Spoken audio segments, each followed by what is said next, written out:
ઉનાના દેલવાડા પાસે આવેલા સુપ્રસિદ્ધ તીર્થગુપ્ત પ્રયાગ ખાતે Rajula Jafrabad citizen forum on human rights તેમજ મહિલા સુરક્ષા સેના દ્વારા ધાબળા વિતરણ કરવામાં આવ્યું હતું.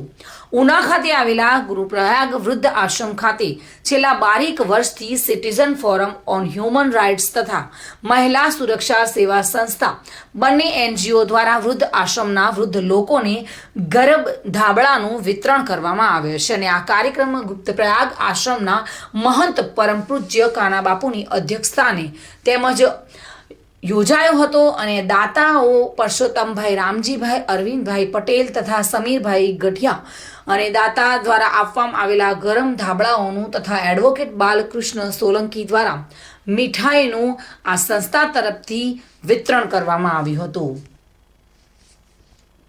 જો કે આ એનજીઓના પ્રમુખ તથા મોટી સંખ્યામાં સભ્યો પણ જોડાયા હતા અને સુંદર મજાનું કામ કરી આ કાર્યક્રમને સફળ બનાવ્યો હતો.